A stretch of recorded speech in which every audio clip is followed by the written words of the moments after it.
మోంతా తుఫాను ప్రభావంతో కాకినాడ జిల్లాలో అనేక చోట్ల వరిసేలు బలమైన ఈదురుగాలులకి నేలకొరగ్గా అనేక ఉద్యానవన పంటలన్నీ కూడా ఇరిగిపోయిన పరిస్థితి ఉంది. ముఖ్యంగా పిఠాపురం నియోజకవర్గంలో చూసినట్లయితే అరటి, అదేవిధంగా అదే వరి చేలన్నీ కూడా పూర్తిగా నేలకొరగడంతో ఆ పిఠాపురం వైఎస్ఆర్సీపీ ఇన్ఛార్జ్ వంగ గీత ఆ గ్రామాల్లో పర్యటిస్తూ రైతులతో మాట్లాడి నష్టపోయిన ప్రాంతాలకు వెళ్లి అక్కడ పంట చేలన్నీ కూడా పరిశీలించారు. మేడం చెప్పండి, మీరు క్షేత్రస్థాయిలో పరిశీలనకు వెళ్లారు, అక్కడ ఎటువంటి పరిస్థితులు ఉన్నాయి, ఏ మేరకు పంట నష్టం వాటిల్లింది మేడం?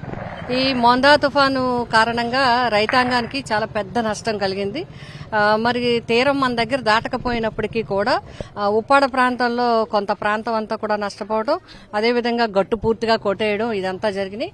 దాంతో పాటుగా అనుకోకుండా నైట్ సుడిగాలి రావటం వల్ల కంప్లీట్ విద్యుత్కి అయితే పూర్తి అంతరాయం వచ్చింది. సుడిగాలి వల్ల ఎదజల్లిన వరి చేలు పడిపోయినాయి. ప్రతి పంట అయితే పూర్తిగా నాశనమైన పరిస్థితి ఉంది. అలాగే అరటి పళ్ళు, అరటి గెలలు, చెట్లన్నీ పూర్తిగా నేల నంటేసాయి. ఇవి కాకుండా ఉద్యాన పంటల్లో బొప్పాయి, మొక్కజొన్న, మరి దొండ తోటలు, కాయగూరలకి సంబంధించిన తోటలు, పువ్వుల తోటలు, టమాటాలు ఇవన్నీ కూడా నేల కంటే అవి మళ్ళీ తిరిగి వ్యవసాయం చేసుకునే పరిస్థితి ఏం లేదు. అంతేకాకుండా తిరిగి రైతాంగం, రైతు కూలీలు, అదేవిధంగా కౌలు రైతులు ఏం చేయాలంటే ఇప్పుడు అదంతా తీసి బయట వేయాలంటే ఎకరానికి మినిమం 30,000 నుంచి 50,000, 60,000 ఖర్చు అయ్యే పరిస్థితులు ఉంటాయి. ఇప్పుడు అరటి తోట ఉంటే మినిమం 50,000 అవుతుంది. చెట్లన్నీ కంప్లీట్ నేల పడిపోయినాయి. అవి తీసి బయటకు వేయాలంటే పరిస్థితి అన్ని చేతికి అందొచ్చే పరిస్థితిలో ఉన్నాయి. వరి పంటకైతే అందరూ ఎదజల్లారు ఎక్కువ మంది. ఆ ఎదజల్లిన పంటలన్నీ వాలిపోయాయి. మరి ఇవన్నీ కూడా ఇప్పుడు అధికారులతో కూడా మేము మాట్లాడాం. ఉదయం నుంచి మా నాయకులు, రైతులు, అదేవిధంగా రైతు సోదరులు, కౌలు రైతులు అందరూ కలిసి మరి ఆయా ప్రాంతాలన్నింటినీ కూడా ప్రత్యక్షంగా పరిశీలించడం జరిగింది. రెవెన్యూ శాఖ అధికారులు, అగ్రికల్చరు, హార్టికల్చరు, వివిధ శాఖల అధికారులందరితో కూడా మాట్లాడడం జరిగింది. జిల్లా స్థాయి అధికారులు అందరితో కూడా. మరి వెంటనే ప్రభుత్వం చేయాల్సింది ఏంటంటే వెంటనే ఏ ఒక్క రైతుని వదలటం గాని, కౌలు రైతుని గాని, రైతుని గాని ఎవరిని కూడా వదలడానికి వీల్లేదు. మరి అదేవిధంగా ఈ 2 రోజులు పంటలు ఉండవు, అందరూ కూడా ఇబ్బంది పడే పరిస్థితి ఉంటుంది. కాబట్టి వాళ్ళకి రేషన్ సౌకర్యం కూడా కల్పించాలి. రైతాంగానికి పంట నష్టం తక్షణం ఇవ్వాలి. గతంలో అయితే జగన్మోహన్ రెడ్డి గారు ఏదైనా పంట నష్టం వచ్చిందంటే 10 రోజులు తిరగకుండా పంట నష్టపోయామా అనుకునే లోపలనే ఎన్యూమరేషన్ చేయించి వెంటనే నష్టపరిహారం రైతుకి చేతికి అందిస్తే వాళ్ళు పనులు చేసుకోవడానికి చేతికి డబ్బు వచ్చేది. మరి ఇప్పుడు ఈ ప్రభుత్వం చూసినట్లయితే మొన్ననే మేము చెప్పడం జరిగింది. ఈ ప్రభుత్వం చూస్తే గత ప్రభుత్వం, జగన్ గారి ప్రభుత్వంలో రైతాంగం తరపున ఇన్సూరెన్స్ ప్రభుత్వమే కట్టింది. అందుకు వాళ్ళకి ఇన్పుట్ సబ్సిడీ అన్ని కూడా వచ్చాయి. ఇప్పుడు ప్రభుత్వం కట్టలేదు, రైతులు కట్టుకోమన్నారు. రైతులు ఎంతమంది కట్టుకుంటారు? చాలా మంది రైతులు ఇన్సూరెన్స్ కట్టుకునే ఉండరు. కాబట్టి ప్రభుత్వమే ఇన్సూరెన్స్ భరించాలి.